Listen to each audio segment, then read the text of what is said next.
God bless America. Hello, everybody. Talk Radio Protege here, coming off the long weekend that I hope all of you enjoyed. The topic that we're going to talk about today is going to be deferred action for childhood arrivals, the immigration issue that has been canceled by the Trump administration, much to the chagrin of the left and, for some reason, elected Republicans.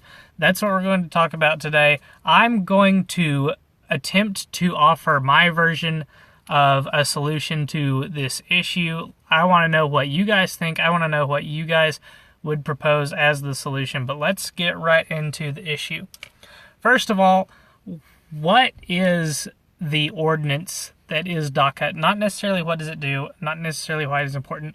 How did it come to be? And the answer to that question is it is and I don't think that this is a legal term in the Constitution, but I like it. It's a legislative executive order, and that is that it is an executive order that creates brand new United States policy. This is, of course, unconstitutional. It's the job of Congress to legislate new United States policy. It is not the place of the executive branch. It is certainly not the place of the president to do so. Therefore, this was an unconstitutional executive action. Republicans were saying as much in 2012 when the action was delivered, and it's only just now that Republicans have begun to say that we should leave this thing alone. But what does DACA do? From USCIS, Citizenship and Immigration, I really like this graph that's down here. I think it explains very clearly what exactly DACA does. These are the conditions that you need to meet as an illegal immigrant to be eligible for and receive the benefits of deferred action. You must be under the age of 31, physically present in the United States, and had no lawful status as of June 15th, 2012. Now, lawful status, to my understanding, means that you can't be convicted of a felony or certain misdemeanors or multiple of other misdemeanors. As of the date of filing your request, you must have resided continuously in the United States since June 15th, 2007, come to the U.S. before your 16th birthday, physically present in the United States, in school, have graduated from high school in the United States, or have a GED, or be an honorably discharged veteran of the Coast Guard or Armed Forces of the United States.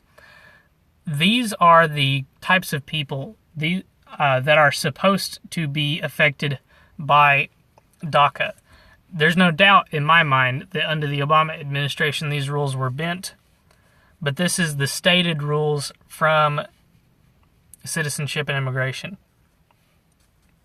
Now, why is this such a big deal?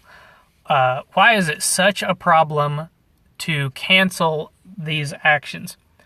The first reason that it is a problem is because it's a stepping stone to amnesty. And it's only a problem that it be canceled in the sense that you want amnesty. The way that immigration and amnesty has worked in the country in the past is Congress will pass some legislation to offer some sort of legal status to illegal immigrants in some sort of restricted residence status. After this has been offered to the illegal immigrants, some liberal will come along and say, well, we can't just offer them this thing and not offer citizenship. And so there's a massive outcry for amnesty, and amnesty is provided, citizenship is provided, and we have suddenly 1 billion new United States citizens. And this is a big problem because the empathy of the American people is being abused to water down the American electorate. If you've seen statistics on the way the immigrants vote since the change in focus from high-skilled European immigrants to low-skilled South and Central American immigrants, they vote exclusively, almost exclusively, Democrat. So the left really fights hard to get as many of them into the country as they can. And the way that they do that is by abusing the empathy of the American people and the right wing, is by leaning against children, saying we can't really deport these children. They didn't mean to break the law. We have to give them citizenship, yada, yada, yada. Now, when it comes to taking action in regards to children in this country, we really, really like American citizens, the American public at large, really likes to be empathetic and really likes to be compassionate and give a lot of goodwill to those people. And this is my solution along those lines. First of all, it would be very difficult to say that we must punish the children, the DACA participants that were brought to the United States of America independent of their will. All children have experienced at some point having to go somewhere that they didn't want to go. And when it comes to immigration, we can't really say that those children must be held responsible for committing the crime of illegal immigration. So, for children that are in the country illegally without their family, that are DACA participants, I believe that we should offer some incentive for those participants to self-deport and enter the country legally. We need to offer an incentive to get into the legal immigration system, whether that be a jump ahead in the line or waiving of some application fee, whatever incentive that may be for them to begin legally participating in immigrating to the country. For children, DACA participants that are here with their family, unfortunately, I believe that the only reasonable course of action is to deport the entire family. We say all the time that we don't want to separate families, and the only reason that that is an issue is because of DACA. The DACA participants are allowed to stay, but the parents have to be deported. The most compassionate thing to do, I believe, would be to keep the family together.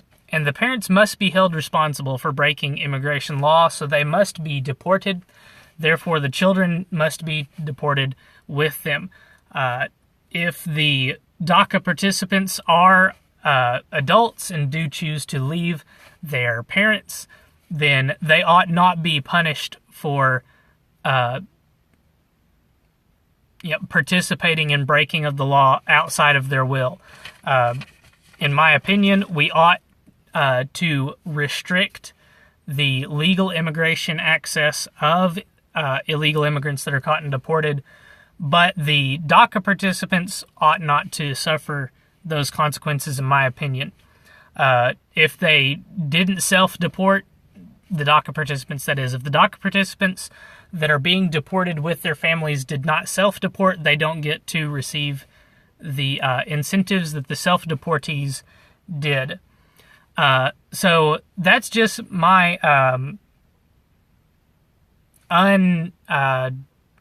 that's just kind of my spitballing Band-Aid solution to the DACA problem. But let me know what you guys think. I want to know if you think it's reasonable to deport children or DACA participants that are in this country illegally that were brought here outside of their own will.